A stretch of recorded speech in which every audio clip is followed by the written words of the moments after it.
episode 264. And with that, the shop owner has no recourse to fight that chargeback. Even if you have video signatures, an RO with a signature, it doesn't matter. You have no recourse. It's part of the Visa MasterCard liability shift.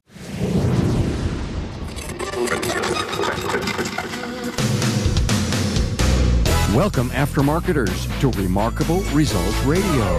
Listen to learn just one thing from today's episode on your journey to remarkable results.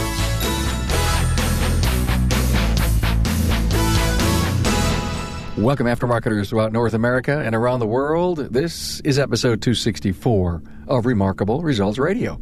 Carm Capriato here, your host. Hey, I'm glad you're here. Questions about chip card readers, credit card regulations and fees? Well, you've come to the right place.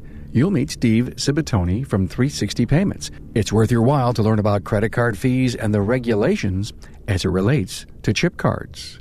This aftermarket episode is supported by Federal Mogul Motor Parts. Search for parts, get the latest technical updates, and sign up for their Garage Rewards loyalty program at their website, fmmotorparts.com. Hey, thanks to my new LinkedIn connections, Carlos Reyes, Shane Norman, AAP, and Yogesh Rohila. And my new Facebook friends, Rico Katoris, Bill Snow, and Steven Sorrell. Hey, it's great to have you linked and friended. For every one of my social links, go to remarkableresults.biz/social. And thanks for listening on the Remarkable Results Radio listening app that's now available on your iOS or Android platform. Just search for Remarkable Results Radio in your app store and download.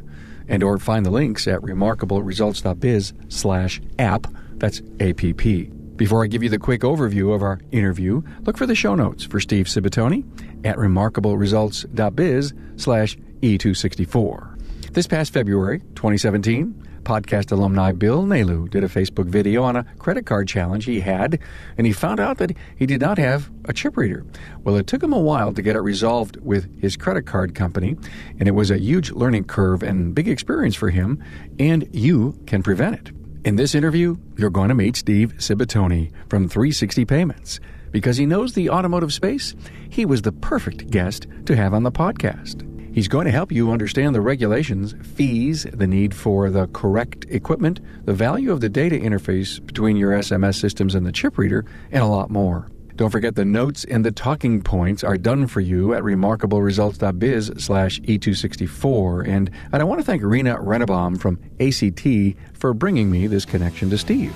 Now, meet Steve Ciabattoni from 360 Payments.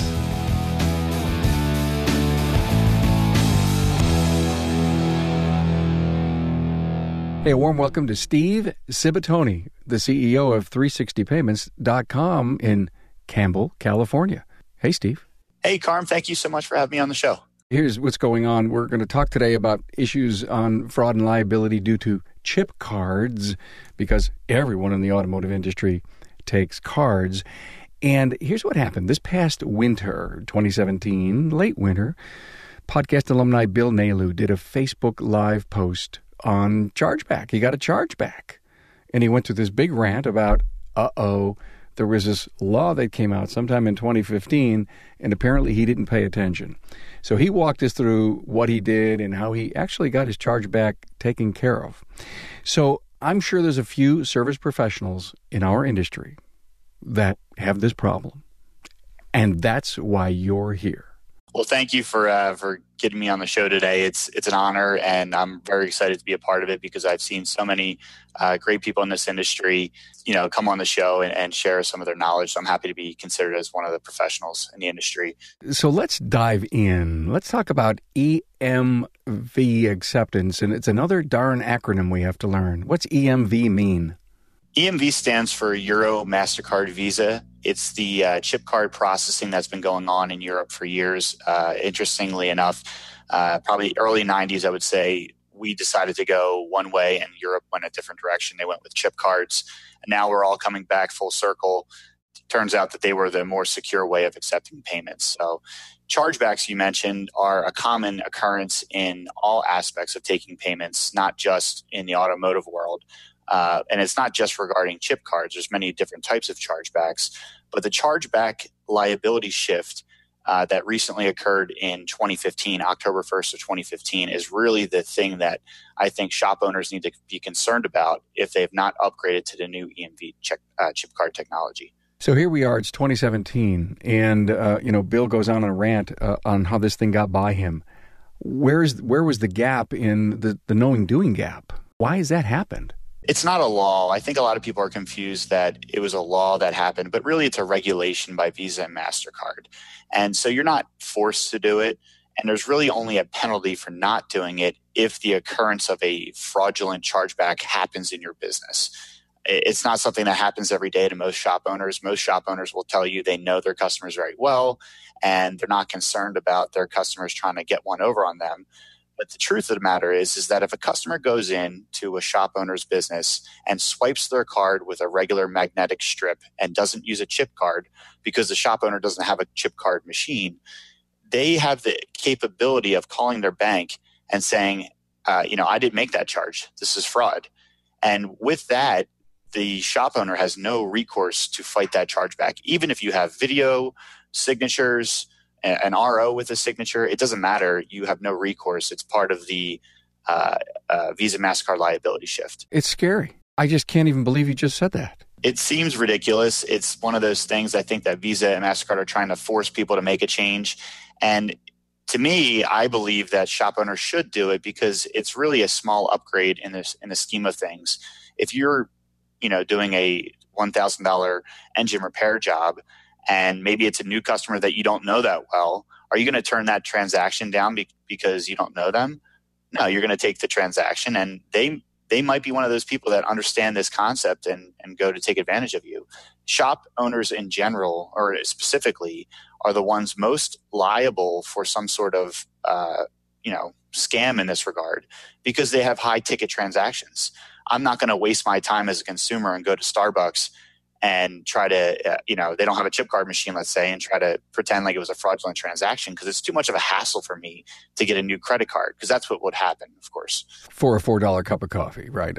I get it. You live in the automotive space, your company. Yes, actually. When we started our company, we went very broad to various industries, but over time we've narrowed our focus, and we recognize the automotive space has a lot of need in technology, in upgrades in the payment space, and we just get along with the people of the automotive industry. I think I grew up, my dad owned a small landscaping business, and he drove a truck at night to put food on the table. So I kind of just relate. I grew up in that blue collar family, that small business owner family, and I relate a lot to the people of this industry, and I have a lot of respect for them because it's hard what they do.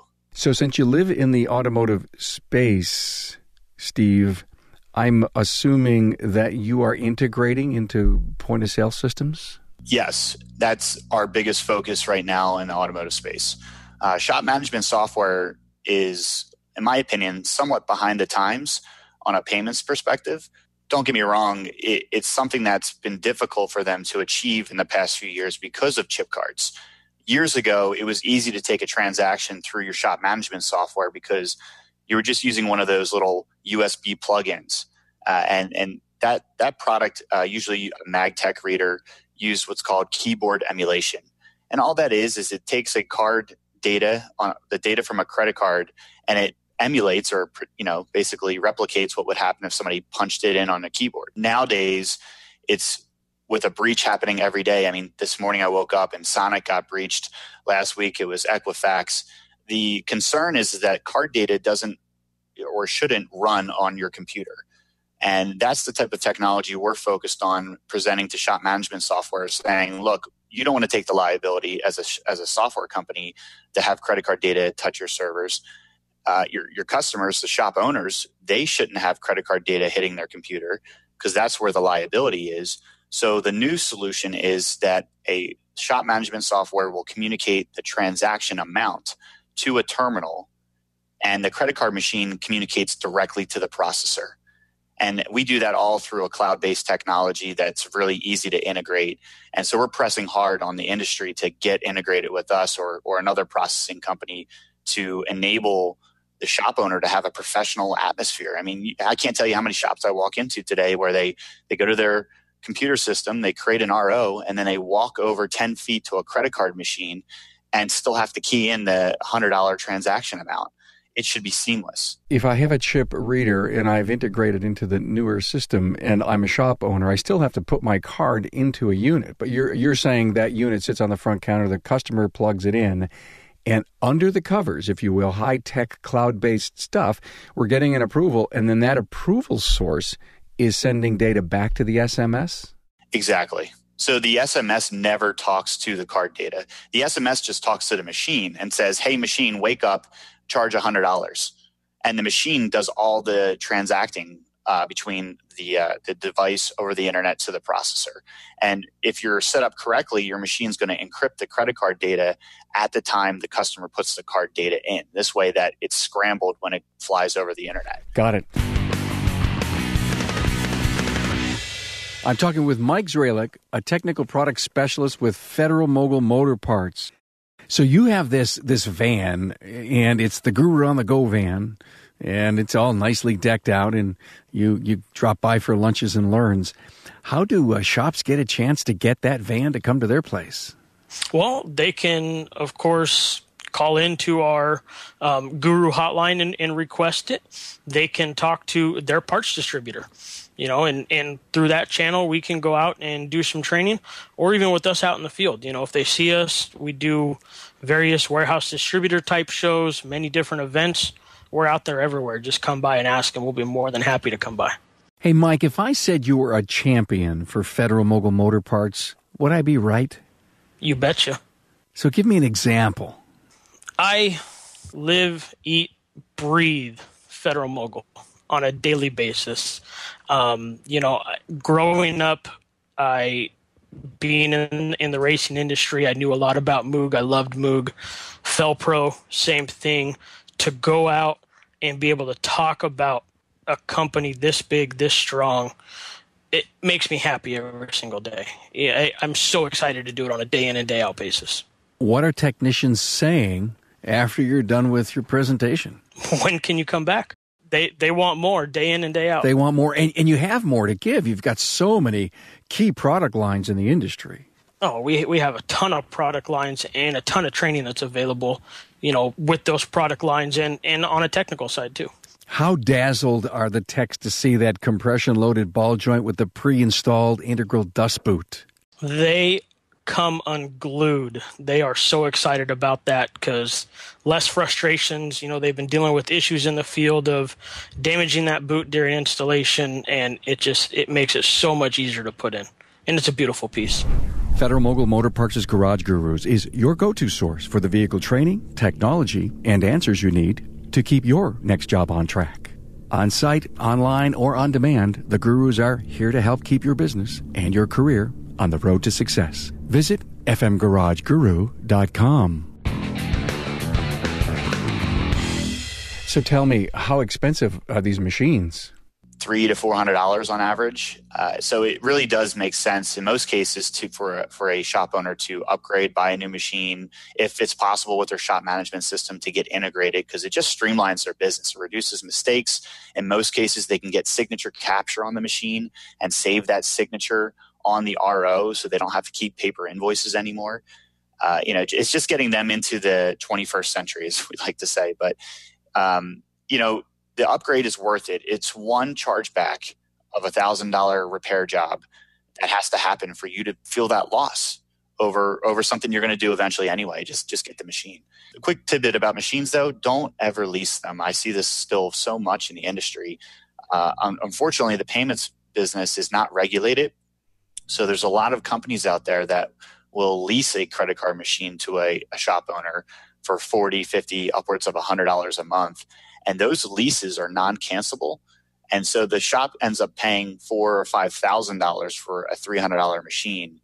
And it's wrong. It's unfortunately nothing's being done about it from a legislation perspective. But I like to make sure to always tell business owners in general never to lease credit card equipment. Okay, so no credit card equipment leasing. What about contracts? Credit card contracts can be okay. I don't believe in them personally, but it's understandable, especially if a business, for example, is getting a free credit card machine, Well, that credit card processing company is investing in earning your business. They're giving you free hardware. It's just like the phone companies, right? You get a free phone for signing up with Verizon, and they expect you to do business with them for 2 years. So, always read the contract, make sure that the termination fee isn't exorbitant. Some of them I've seen will charge you how much you pay in fees times the number of months left. So if you have a 36-month contract and you pay $1,000 a month in fees, that's $36,000 that you would have to pay to get out of it. I've seen some crazy contracts like that, but most of them are $300 to $500 termination fee. I recommend finding a company that doesn't have a termination fee whatsoever. Hidden fees, Steve. It always bothered me when I said, I got a great rate, and by the time you added the fees to the rate, you realized you were paying a whole lot more. What are the hidden fees about? Payment processing is much like the auto repair business. How many different types of parts are out there in the world? So if you're fixing a car, I mean, how many parts could there be potentially that you would install in that car? That's the same with credit cards. There's hundreds and hundreds of credit cards, and each of them have their own rate. And so it's convoluted when it's presented to a business owner as a one rate or two or three rates. Really what they're doing is they're bucketing them, much like you might bucket spark plugs. There might be 100 different types of spark plugs, but you're going to charge $10 for that category. So what I recommend to any business owner who's working accepting payments is to ask for a program called cost plus pricing or interchange plus pricing. And essentially that means that the payment company is showing you the true wholesale cost of every card that comes into the business, and then they disclose their markup or profitability above those wholesale rates. That's the best way for you to know really what you're paying. But a lot of companies will slip in some other fees there, like PCI fees, for example. What is PCI? PCI stands for Payment Card Industry. And essentially, it's the rules and regulations that have been set up by Visa and MasterCard and the other card associations for businesses to follow to ensure that card data is being safe or being transmitted safely. So stop for a moment. When I get my cell phone bill, there's all these kind of crazy fees. There's this fee, there's that fee, there's this tax, there's this PCI. It would be a fee on an invoice from a processing company? Correct. Most companies will charge you a PCI fee because they do incur costs. They usually will offer you a service with a company like Control Scan. That's a good example. Control Scan's pure reason of being is to help you complete what's called a self-assessment questionnaire. It's something that businesses now have to do. It's SAQ for short. Businesses now have to complete this on an annual basis. There's no penalty right now from Visa and MasterCard for not doing it, but most processors will charge you a penalty of anywhere from $20 to $50 a month if you don't complete that test. And really, the SAQ, all it does is it kind of confirms that you're not doing anything bad with the credit card data and that your computer systems are set up properly. So it's good hygiene to go through the process, but I'm a big believer that a payment processor should not be raking in millions of dollars just because you didn't take an SAQ. And generally, that's what's happening today in the industry. You'll see $20 non-PCI fee on your bill. You and hundreds of other thousands of businesses are paying that $20, and it's going right into the pockets of processors, and it's not helping you. It's not doing anything for you. I believe that if you're going to pay a fee, there should be something of benefit back to you for paying that fee. I know where that money's going. Commercials. Marketing. I would agree. Marketing is expensive. I've heard some of your podcasts from marketers in the business. Think about what do we see on TV today, if you watch any. Drug commercials, car commercials, credit card commercials. Where do they get all that money? The banks actually make the majority of the money in this whole process, right? Oh, yeah. So when I go to Chase, I bank at Chase personally. I have a Chase credit card. Every time I use that Chase card, Chase is making on average anywhere from 1.5% to 2.5% of that transaction. The processing company, the 360 Payments of the world, we're making a sliver, just a small margin, the margin I talked about in that cost plus pricing model. We make that for moving the data, the money. So we move the money from the credit card and we send it out to the Federal Reserve, and we have to send it to your Visa, MasterCard, and then eventually it ends up in the business's bank account. That whole process, we make a very small sliver. The bank, who technically is taking the risk in the transaction by providing a loan to the consumer, they're the ones that make all the big rates. So the cost plus goes back to each individual bank. You don't have to answer this if you don't want. And I know this is a very personal question, but you say you make a sliver. Is it a whole number or is it a decimal? A decimal. 0.36% on average is our payment fee. To be competitive in the world, does your 0.36, whatever that number is, get added up into this whole fee that the service professional would pay? It's all in there. So the best way for a service professional to understand what they're really paying is a simple formula. Take your fees divided by your sales. So if you did $10,000 in sales last month on credit card and you paid $300 in fees, you paid 3%. Of that 3%, the processing company usually is somewhere between, 0.5% to 0.2. It's a small margin. The rest of it generally goes back to the banks. Really? So the person you did your deal with, who you've got your machine through, they're the low guy on the pole. They are, but they're also unregulated. So there's a lot of guys that take advantage. That's where those fees come in. Is that what you're saying? Correct. The fees and additionally, there is a lot of room to make money there. I mean, don't get me wrong. If you make a percent, if you charge a whole percent on millions of dollars, it could be a big number. Got it. So caveat emptor, buyer beware. I would agree. Find somebody that you trust. Don't just necessarily go with a bank. Find an industry professional who knows what they're doing and can help you, consult with you for your business. If anyone is interested in Steve, I'll have his company link on your show notes page. Let's talk about the next big thing that's coming up. Is there any next big thing going on in the credit card company world?